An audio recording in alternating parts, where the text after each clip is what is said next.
लोकसभा चुनाव 2024 के नतीजे घोषित हो चुके हैं। इस बार किसी भी एक पार्टी को बहुमत नहीं मिला है।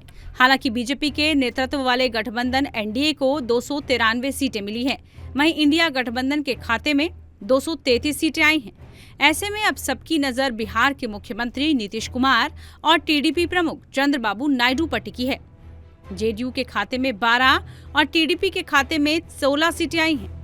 दोनों को मिलाकर कुल 28 सीटें होती हैं, जो मौजूदा परिस्थिति में बेहद महत्वपूर्ण हो गई है। लोकसभा चुनाव के परिणाम सामने आने के बाद अब सरकार गठन की कवायद तेज हो गई है। बुधवार को कार्यवाहक प्रधानमंत्री नरेंद्र मोदी के आवास पर एनडीए के घटक दलों की बैठक में नरेंद्र मोदी को नेता चुनने की एक बड़ी जानकारी सामने आई है। मीडिया रिपोर्ट्स की माने तो अब एनडीए के सांसदों की संख्या 293 नहीं बल्कि 303 हो गई है, जिससे अब एनडीए और मजबूत स्थिति में होता हुआ नजर आ रहा है। यानी एनडीए के पास अब बहुमत से 31 सीटें ज्यादा हैं।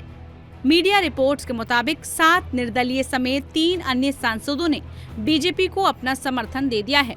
इस तरह कुल 10 और सांसदों का बीजेपी को समर्थन मिल गया है। इन 10 सांसदों के समर्थन से एनडीए गठबंधन के सांसदों की संख्या 303 पहुंच गई है। संभवतः 7 जून को होने वाली बैठक में ये 10 सांसद अपना समर्थन पत्र सौंप देंगे।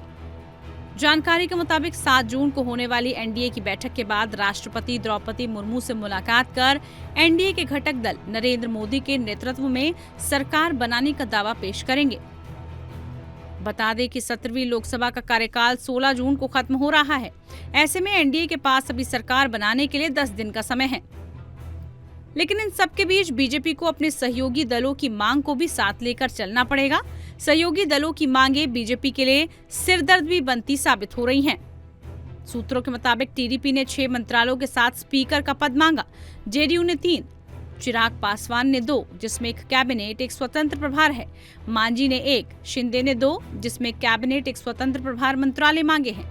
वहीं जयंत चौधरी ने कहा कि चुनाव से पहले हमें मंत्री पद देने का वादा किया गया था।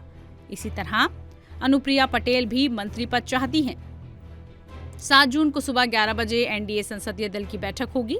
इसमें नरेंद्र मोदी को औपचारिक रूप से नेता चुना जाएगा।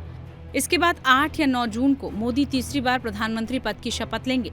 बता दें कि बीजेपी की अगुवाई वाले गठबंधन एनडीए यानी राष्ट्रीय जनतांत्रिक गठबंधन में कुल 41 दल शामिल हैं।